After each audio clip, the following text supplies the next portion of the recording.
സംസ്ഥാനത്തെ സ്വകാര്യ ബസ് തൊഴിലാളികൾ അച്ചപ്പവും കൊഴലപ്പവും വിറ്റ് ജീവിക്കേണ്ടവരാണോ എന്നൊരു ചോദ്യമാണ് ഇപ്പം പൊതുവെ ഉയരുന്നത്. കാരണം നമ്മൾ സർക്കാരിൻ്റെ പ്രിയദർശിനി പദ്ധതി വന്നതോടുകൂടി കടുത്തൊരു പ്രതിസന്ധിയിലേക്ക് സംസ്ഥാനത്തെ സ്വകാര്യ ബസ്സുകൾ കടന്നിരിക്കുകയാണ്. വരുമാനത്തിലുണ്ടായ നഷ്ടമുണ്ട്, അതുപോലെ ഇന്ധന വിലയിലുണ്ടായ ഒരു വർധനയുണ്ട്. അങ്ങനെയുള്ള പലവിധ പ്രതിസന്ധിയിലൂടെയാണ് സംസ്ഥാനത്തെ സ്വകാര്യ ബസ്സുകൾ കടന്നു പോകുന്നത്. ഇതിനിടയിലാണ് ഈ പ്രിയദർശിനി പദ്ധതിയുടെ ആഘാതം കൂടി അവർക്ക് നേരിടേണ്ടി വരുന്നത്. ആഘാതം എന്ന് പറഞ്ഞു കഴിഞ്ഞാൽ ഈ പദ്ധതി പ്രതീക്ഷിച്ചതിലും വലിയൊരു ആഘാതത്തിലേക്കാണ് സ്വകാര്യ ബസ്സിനെ എത്തിക്കുന്നത്. കാരണം നമ്മളിപ്പോൾ പറഞ്ഞതുപോലെ തന്നെ ഇവരുടെ യാത്രക്കാരുടെ എണ്ണത്തിലുണ്ടായ ഒരു വലിയൊരു കുറവ്. അവരിപ്പോൾ പറയുന്ന ഒരു ദിവസം 3000 രൂപ മുതൽ, ചില ബസ്സുകാർ പറയുന്നത് 4000 രൂപ മുതൽ 6000 രൂപ വരെയും ഒരു ദിവസം നഷ്ടം സംഭവിക്കുമെന്ന് പറയുന്നുണ്ട്.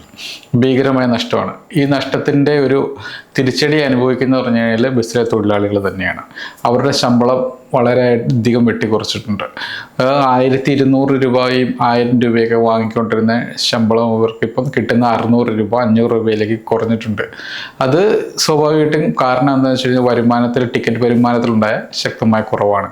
അപ്പോൾ ഇവർ ബസ് തൊഴിലാളികളാണ്. പക്ഷെ ഇവർക്ക് പ്രതിഷേധിക്കാൻ പറ്റുമെന്ന് വെച്ചാൽ ഇവർ ചെയ്യുന്നത് എന്താണെന്ന് വെച്ചാൽ ഇവരുടെ മുതലാളിയോട് പരാതിപ്പെടാം, അല്ലെങ്കിൽ മുതലാളിക്കെതിരെ പ്രതിഷേധിക്കാൻ ഇവരെ കൊണ്ട് പറ്റുന്നുള്ളൂ. പക്ഷെ ബസ് മുതലാളിയും കൂടെ ഉണ്ടെങ്കിൽ പോലും ഈ മുതലാളിമാരായിട്ടുള്ളവർ പറയുന്നത് സർക്കാരിനെതിരെയാണ്. തൊഴിലാളികൾ പറയുന്നതും സർക്കാരിനെതിരെ വിമർശിക്കുന്നുണ്ട്. ഈ ഒരു സാഹചര്യത്തിലൂടെയാണ് സംസ്ഥാനത്തെ തൊഴിലാളികളും സ്വകാര്യ ബസ്സുകളും കടന്നത്. എങ്ങനെയായിരിക്കും ഇനി സർക്കാരിൻ്റെ ഒരു സമീപനം ഈ വിഷയത്തിൽ? വല്ലാത്തൊരവസ്ഥയിലാണ് ബസ് തൊഴിലാളികൾ എന്ന് പറയണം. അപ്പോൾ നമ്മൾ ഡെയിലി എന്നോണം ഇവരുടെ റീൽസ് നമ്മുടെ മുമ്പിൽ വരുന്നുണ്ട്. അതെ, പലരും കരയുന്ന അവസ്ഥയിലാണ്. കാരണം 1200 രൂപ ചുരുങ്ങിയത് ഡെയിലി കയ്യിൽ വന്നിരുന്ന ആളുകളുടെ കയ്യിലേക്ക് 500 രൂപയിലേക്ക് അത് കുറയുമ്പോൾ നമുക്ക് ആ ആഘാതം എത്ര വലുതാവുമെന്ന് നമുക്ക് ഊഹിക്കാവുന്നേ ഉള്ളൂ. അപ്പോൾ ഇതിൽ വയനാട്ടിൽ പോലെ ഇത് നടക്കുന്നുണ്ട്. സ്വകാര്യ ബസ് ഉടമകളുടെ സമര പരിപാടികളിലേക്ക് കടക്കുകയാണെന്നുള്ളൊരു ഇത് നടക്കുന്നുണ്ട് പല ജില്ലകളിലും. അതെ, കഴിഞ്ഞ ദിവസം ADM-ആയിട്ട് ചർച്ച നടന്നിരുന്നു വയനാട്ടിൽ. ഇപ്പോൾ ADM കൊടുത്ത ചില വാഗ്ദാനമല്ല, ചില എന്താ പറയുക, നമുക്ക് ചില ചർച്ചകൾ നടത്താം എന്ന തരത്തിൽ വിദ്യാർത്ഥികളുടെ കൺസെഷൻ ടിക്കറ്റ് തുക 25%, ടിക്കറ്റ് തുകയുടെ 25% ഉയർത്തുക എന്നുള്ളൊരു സംഗതി അദ്ദേഹം മുമ്പോട്ട് വെച്ചു. അതുപോലെ സർവീസിൻ്റെ സമയക്രമം മാറ്റുക. ഇത് രണ്ടുമാണ് ADM പറഞ്ഞത്. അതിനുവേണ്ടിയുള്ള ചർച്ചകൾ നടത്തുക. അപ്പോൾ സർവീസിൻ്റെ സമയക്രമം മാറ്റുക എന്ന് പറഞ്ഞാൽ അതിന് KSRTC സമ്മതിക്കണം. KSRTC ഇത് എന്ത് തോന്നാലും സംഭവിക്കാൻ പോകുന്നില്ല. അവരെ സംബന്ധിച്ചത് വലിയ നഷ്ടം ഉണ്ടാക്കുന്ന കാര്യമാണ്. അപ്പോൾ സർവീസിൻ്റെ സമയക്രമം മാറ്റാൻ പറ്റില്ല എന്നുള്ളത് KSRTC വെച്ചിട്ട്. അതായത് ഇങ്ങനെ ഒരു പോംവഴി ഇപ്പം നിലവിൽ ഇപ്പോൾ ഒരു ചർച്ചയിൽ നടക്കുന്നുണ്ട്. കാരണം ഇപ്പം സന്ദീപ് പറഞ്ഞ പോലെ ഈ സമയത്തിരക്രമം ഉണ്ടല്ലോ, ഇപ്പോൾ സ്വകാര്യ ബസ്സുകളും KSRTC ബസ്സുകളും, ഈ 2 ബസ്സുകളും ഓടുന്ന റൂട്ടുകളാണ് പ്രതിസന്ധി കൂടുതലുള്ളത്. അപ്പോൾ ഈ 2 ബസ്സുകൾ തമ്മിലുള്ള ഒരു സമയക്രമത്തിൽ ഒരു വ്യത്യാസം, അവർ തമ്മിലുള്ള ഗ്യാപ്പ് കൂട്ടാൻ വേണ്ടി ശ്രമമുണ്ട്. പക്ഷെ അതിപ്പം പറഞ്ഞ പോലെ തന്നെ KSRTC എത്രത്തോളം ഈ ഒരു തീരുമാനത്തെ അനുകൂലിക്കുമെന്നുള്ള വലിയ പ്രശ്നമാണ്. എന്താണെന്ന് വെച്ചാൽ സമയക്രമം മാറ്റാന്ന് പറയുമ്പോൾ ഇതിൻ്റെ പ്രധാനപ്പെട്ട സമയങ്ങളുണ്ട്. രാവിലെ ഓഫീസ് പോകുന്ന സമയങ്ങൾ, അതുപോലെ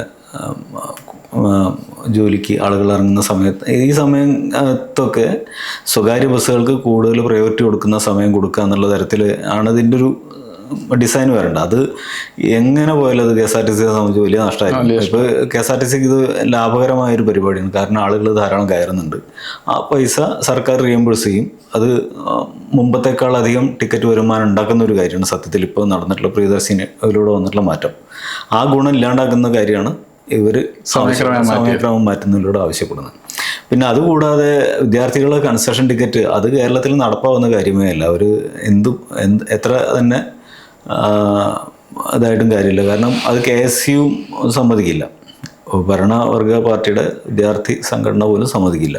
അപ്പോൾ കഴിഞ്ഞ ദിവസം വയനാട്ടിലെ ചർച്ചയ്ക്ക് SFI മാത്രമേ ചെന്നുള്ളൂ. അവരത് സമ്മതിക്കില്ല എന്ന് പറഞ്ഞ് പോരാൻ വേണ്ടി ചെന്നാണ്. KSU ആ പാർട്ടിക്ക് തിരിഞ്ഞു നോക്കിയിട്ടില്ല. അപ്പോൾ ഇത് ഒന്നും ഒരു പരിഹാരം അല്ല യഥാർത്ഥത്തിൽ. പിന്നെ പലതരത്തിലുള്ള പരിഹാരങ്ങളുണ്ട്. എല്ലാവർക്കും കൺസെഷൻ കൊടുക്കുക, അല്ലെങ്കിൽ ഈ കൺസെഷൻ എന്താ പറയുക, ഈ ഇളവ് സ്വകാര്യ മേഖലയിൽ അനുവദിക്കുക, അങ്ങനെ പലതരത്തിലുള്ള പരിഹാരങ്ങൾ ഇവർ മുമ്പോട്ട് വയ്ക്കുന്നുണ്ട്. ഇതൊന്നും നടപ്പാക്കാൻ പറ്റുന്ന ഒരു പരിഹാരവും യഥാർത്ഥത്തിൽ ഇപ്പോൾ സർക്കാരിന് മുമ്പിൽ ഇല്ല എന്നുള്ളതാണ് വസ്തുത. ഈ വസ്തുത തിരിച്ചറിഞ്ഞിട്ട് പുതിയ ഒരു ക്രമം കൊണ്ടുവരാൻ വേണ്ടിയിട്ട് ബസ്സുകാർ ശ്രമിച്ചില്ലെങ്കിൽ അവർക്ക് മുമ്പോട്ട് പോകാൻ കഴിയുമെന്ന് എനിക്ക് തോന്നുന്നില്ല. നിലവിൽ ഇപ്പോൾ പ്രൈവറ്റ് ബസ്സുകാരുടെ സംഘടന ഇപ്പം ജൂലൈ 20 സെക്രട്ടേറിയറ്റിന് മുമ്പിലെ ഒരു പ്രതിഷേധവും ധർണയും ഉൾപ്പെടെയുള്ള ഒരു പ്രതിഷേധ മാർഗത്തിലേക്ക് കടക്കുമെന്ന സൂചന നൽകിയിട്ടുണ്ട്. പക്ഷെ നമ്മളിപ്പം ചർച്ച ആരംഭിക്കുന്നതിന് മുമ്പ് തന്നെ ഇപ്പോൾ ഒരു 1-2 വാർത്തകൾ ഞാൻ കാണുന്നുണ്ട്. ഗതാഗത മന്ത്രി CP ജോൺ ഇവരെ ചർച്ചയ്ക്ക് വിളിച്ചായിട്ട് പറയുന്നുണ്ട്. അതുപോലെ തന്നെ ഈ സ്വകാര്യ ബസ്സുകൾക്കുണ്ടായ ആഘാതം പഠിക്കാനുള്ള ശ്രമം നടത്തുന്നുണ്ടെന്നും പറയുന്നുണ്ട്. പക്ഷെ അപ്പോഴൊരു ചോദ്യം ഇവിടെയുണ്ട്, ഈ ആഘാതം ഉണ്ടാകുമെന്ന് അറിയാൻ മേലായിരുന്നു എന്നൊരു ചോദ്യമുണ്ട്. എന്തുകൊണ്ട് അത് നേരത്തെ പഠിച്ചില്ല? പഠിക്കാതെയാണോ KSRTC ഈ ഇങ്ങനെ പ്രിയദർശിനി പദ്ധതിയായിട്ട് KSRTC എത്തിയത് എന്നൊരു ചോദ്യം കൂടെ അവശേഷിക്കുന്നുണ്ട്. അതിനൊപ്പം തന്നെ നമ്മൾ പറയേണ്ട കാര്യമാണ്, ഇപ്പം ഗതാഗത മന്ത്രിയിൽ നിന്നുണ്ടാകുന്നൊരു ചില പ്രസ്താവനകളുണ്ട്. അദ്ദേഹം പറയുന്നത് പ്രൈവറ്റ് തൊഴിലാളികൾ, ബസ് തൊഴിലാളികൾ അവർ ടിക്കറ്റ് ഇതര വരുമാനം കണ്ടെത്താനുള്ള ശ്രമം നടത്തണമെന്നാണ് പറയുന്നത്. അദ്ദേഹം പറയുന്നത് നേരത്തെ കാർഗോ സംവിധാനമൊക്കെ ബസ്സുകളിൽ നടത്തിയിരുന്നു, അല്ലെങ്കിൽ പരസ്യം കൊടുത്തിട്ടുള്ള വരുമാനം നേടാം എന്നൊക്കെയാണ് പറയുന്നത്. അതൊക്കെ ഈ പരസ്യമൊക്കെ എത്രത്തോളം കൊടുക്കാൻ പറ്റുന്നൊരു ചോദ്യം അവിടെയുണ്ട്. അതുപോലെ കാർഗോ സംവിധാനത്തിൻ്റെ കാര്യവും അവിടെ ചോദിച്ചിട്ടുണ്ട് തന്നെ. ഇതൊക്കെ പ്രൈവറ്റ് ബസ്സുകളിൽ സാധ്യമാകുമോ എന്നുള്ളൊരു ചോദ്യമുണ്ട്. അങ്ങനെയൊക്കെയാണ് മന്ത്രിയുടെ ഭാഗത്ത് നിന്നുണ്ടാകുന്ന പ്രതികരണം. അപ്പം നേരത്തെ ഇവർക്ക് പ്രതീക്ഷ ഉണ്ടായിരുന്നു സംസ്ഥാന ബജറ്റിൽ വലിയൊരു ഇളവ് ഉണ്ടാകും, അല്ലെങ്കിൽ അനുകൂലമായ തീരുമാനം ഉണ്ടാകും. പക്ഷെ അതൊന്നും ഉണ്ടായില്ല. അവർ ത്രിമാസ നികുതിയിലുണ്ടായ ഇളവ് മാത്രമാണ് ഉണ്ടായിട്ടുള്ളത്, വേറെ ഇളവുകളൊന്നും ഉണ്ടായിട്ടില്ല. നിലവിലത്തെ സാഹചര്യത്തിൽ ഇനിയൊരു ചർച്ചകളിലേക്ക്, അതായത് തങ്ങൾക്ക് അനുകൂലമാകുന്ന രീതിയിലുള്ള ചർച്ചകളിലേക്ക് സർക്കാർ എത്തുമോ ഇല്ലയോ എന്നുള്ള കാര്യത്തിലും ഈ സ്വകാര്യ ബസ് അസോസിയേഷനോ തൊഴിലാളികൾക്കോ ഒന്നും ഒരു ഉറപ്പില്ലാത്തൊരു സാധ്യതയും ഇപ്പം നിലവിലുണ്ട്.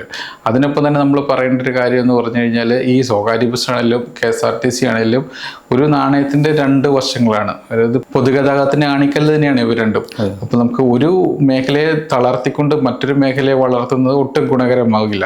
ആ ഒരു കാഴ്ചപ്പാട് സർക്കാരിന് ഉണ്ടോ എന്നുള്ള ചോദ്യം ഇവിടെ ചോദ്യചിഹ്നമായിട്ട് അവശേഷിക്കുകയാണ്. കാരണം ഇത്രയും വലിയൊരു ആഘാതം സ്വകാര്യ ബസ് തൊഴിലാളികൾക്ക് അല്ലെങ്കിൽ ആ മേഖലയിൽ ഉണ്ടാകുമ്പോൾ, മറുവശത്ത് ഇപ്പോൾ നമ്മൾ സന്ദീപ് പറഞ്ഞ KSRTCക്ക് ടിക്കറ്റ് വരുമാനം കൂടുന്നുണ്ടാകാം, ആ യാത്രക്കാരുടെ എണ്ണം കൂടുന്നുണ്ടാകാം. പക്ഷേ ഇവിടെ സ്വകാര്യ ബസ് തൊഴിലാളികൾ കടുത്ത പ്രതിസന്ധിയിലേക്ക് എത്തുകയാണ്. പലയിടത്തും ബസ്സുകൾ ഷെഡിൽ കയറ്റിയിടുന്ന അവസ്ഥയുണ്ട്. ചിലർ സമരത്തിലേക്ക് കിടക്കുമെന്ന് പറയുന്നുണ്ട്. പലരും G-ഫോം നൽകി തന്നെ സർവീസ് നടത്തുന്ന ഒരു സാഹചര്യത്തിലേക്ക് എത്തിക്കഴിഞ്ഞു. അതിനൊപ്പം തന്നെ പറയേണ്ട ഒരു കാര്യമുണ്ട്, ഈ കഴിഞ്ഞ ദിവസം എറണാകുളത്ത് ഉച്ചയ്ക്ക് സർവീസ് നടത്താതിരുന്ന ബസ്സിനുണ്ട് 7000 രൂപയോളം പിഴ ഇട്ടിട്ടുണ്ട്. ഓൺലൈനിലൂടെയാണ് പരാതി ലഭിച്ചതെന്ന് ബസ് ഉടമ പറയുന്നുണ്ട്. അതായത് MVDക്ക് പരാതി ലഭിച്ചത്, അതിനുശേഷമാണ് ആക്ഷൻ ഉണ്ടാകുന്നത്. പക്ഷേ ഈ 7500 രൂപ അടയ്ക്കാനുള്ള വരുമാനം പോലും നിലവിലത്തെ സാഹചര്യത്തിൽ ഉണ്ടാകുന്നില്ലെന്ന് അദ്ദേഹം പറയുന്നുണ്ട്. ഈ ബസ്സാണ് ആദ്യം ഈ പ്രിയദർശിനി പദ്ധതി ആരംഭിച്ചപ്പോൾ പുരുഷന്മാർക്ക് സർവീസ് ഫ്രീ ആയിട്ട് യാത്ര സൗകര്യം കൊടുത്ത് ഒരു ബസ്സാണ് അവരൊരു പ്രതിഷേധം അന്ന് മുതൽ ഉണ്ടായിരുന്നു. അതിൻ്റെ ഭാഗമായിട്ടാണോ ഇപ്പോൾ നിലവിൽ അവർക്ക് ഫൈൻ അടിച്ച് കൊടുത്തതെന്ന് നമുക്കറിയത്തില്ല. പക്ഷേ ഇങ്ങനെ ഒരു പരാതിയുടെ പുറത്താണ് ഇപ്പോൾ നിലവിൽ അവർക്ക് ഫൈൻ കിട്ടിയിരിക്കുന്നത്. ആ ഒരു സാഹചര്യം ഇവിടെ നിന്നുണ്ട്. ഇപ്പോൾ എല്ലാ രീതിയിലും ഒരു കടുത്ത തിരിച്ചടിയിലൂടെയാണ് സ്വകാര്യ ബസ് തൊഴിലാളികൾ നടക്കുന്നത്. ഇപ്പോൾ നമ്മളിപ്പോൾ പറയുന്നത്, ഇപ്പോൾ നമ്മൾ ആദ്യം ചർച്ചയിൽ പറഞ്ഞിപ്പോൾ അച്ചപ്പം, കുഴലപ്പം, അല്ലെങ്കിൽ പരസ്യം, അല്ലെങ്കിൽ ചിലർ ബസ്സിൻ്റെ അകത്തോട് നടന്ന് ഈ ഓരോന്നൊക്കെ വിൽക്കുന്നതായിട്ടുള്ള ട്രോളുകളും അല്ലാതെ എല്ലാം കാണുന്നുണ്ട്. പത്തനംതിട്ടയിലും മറ്റോ ഇങ്ങനെ പരസ്യമായിട്ട് ഇങ്ങനെ വിൽപ്പന നടത്തുന്ന പല വീഡിയോസൊക്കെ കാണാൻ സാധിച്ചിട്ടുണ്ട്. പക്ഷേ ഇങ്ങനെ ഒരു വലിയ പ്രതിസന്ധിയിലേക്ക് ഈ ഒരു മേഖല എത്തുമ്പോൾ സർക്കാരിൻ്റെ ഭാഗത്തുനിന്ന് ഒരു പ്രതികരണം ഉണ്ടാകുന്നില്ല, മുഖ്യമന്ത്രിയുടെ ഭാഗത്തുനിന്ന് കാര്യമായിട്ട് പ്രതികരണം ഉണ്ടാകുന്നില്ല എന്നൊരു പ്രശ്നം അവിടെ തന്നെയുണ്ട്. സർക്കാരിനെ സംബന്ധിച്ച് ഇതിൽ ഒന്നും ചെയ്യാനില്ല എന്നുള്ളതാണ് വസ്തുത. CP ജോണാണെങ്കിലും കാര്യം പുള്ളി ഒരു കമ്മ്യൂണിസ്റ്റുകാരനാണ്. പക്ഷേ അദ്ദേഹത്തിനും കമ്മ്യൂണിസ്റ്റുകാരനാണെന്ന് മാത്രമല്ല, സാമ്പത്തിക ശാസ്ത്രം നന്നായിട്ട് പഠിച്ചിട്ടുള്ള ആളാണ്, മൂലധനത്തിൻ്റെ വിവർത്തനം നടത്തിയിട്ടുള്ള ആളാണ്. പക്ഷേ പുള്ളിക്ക് പോലും ഇതിൻ്റെ സാമ്പത്തിക ശാസ്ത്ര പ്രശ്നം വിശദീകരിക്കാനോ അതിൽ ഇതല്ല പരിഹാരം എന്ന് പറയാനോ എന്നുള്ള ഒരവസ്ഥ അപ്പോൾ മുന്നണിക്കകത്തില്ല. അതിൻ്റെ കാരണം അവർ തന്നെ മുമ്പോട്ട് വെച്ച വാഗ്ദാനമാണ്, മറ്റു വഴികളില്ല. മുമ്പൊക്കെ ആണെങ്കിൽ, പണ്ടത്തെ കാലത്തൊക്കെ ആണെങ്കിൽ വാഗ്ദാനം അവിടെ വെച്ചിട്ട് അവർക്ക് ഇവരെ പണി നോക്കാമായിരുന്നു. പക്ഷേ ഇത് സംഭവിച്ചത് എന്താ വെച്ചാൽ 10 കൊല്ലക്കാലം പിണറായി വിജയൻ സർക്കാർ എല്ലാ വാഗ്ദാനങ്ങളും നിറവേറ്റുകയും അത് വർഷാവർഷം പ്രോഗ്രസ് റിപ്പോർട്ടായിട്ട് പുറത്തിറക്കുകയും ചെയ്ത ഒരു സർക്കാരാണ് കഴിഞ്ഞ 10 വർഷം കഴിഞ്ഞ് കടന്നുപോയത്.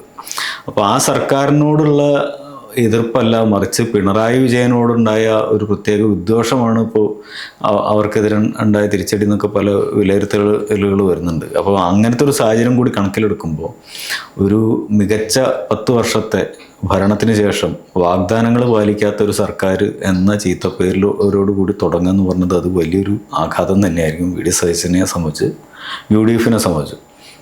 അപ്പോൾ ഇതാണ്. അല്ലെങ്കിൽ CP ജോണിനെ പോലൊരാൾ ഒരിക്കലും ഇങ്ങനെ ഒരു പദ്ധതി നടപ്പാക്കാൻ പിന്തുണ കൊടുക്കും നമുക്ക് പ്രതീക്ഷിക്കാൻ വയ്യ.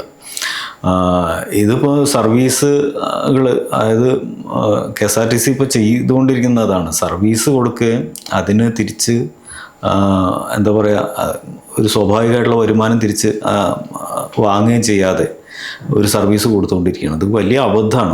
ഒരു വ്യവസായത്തിനകത്ത് ഒരിക്കലും ചെയ്യാൻ പാടില്ലാത്ത വിഡ്ഢിത്താണ് ചെയ്തുകൊണ്ടിരിക്കുന്നത്. അപ്പോൾ ഇതൊരു സാമ്പത്തിക ശാസ്ത്രമൊക്കെ പഠിച്ച CP ജോണിനെ പോലുള്ള ഒരാളെ കൊണ്ട് നടപ്പാക്കിക്കുക എന്നുള്ളതാണ് ഇപ്പോൾ നടക്കുന്നത്. അതിപ്പോൾ PM ശ്രീ പദ്ധതി ലീഗ് മന്ത്രിയെ കൊണ്ട് നടപ്പാക്കിക്കുന്ന പോലത്തെ ഒരു പരിപാടിയാണത്.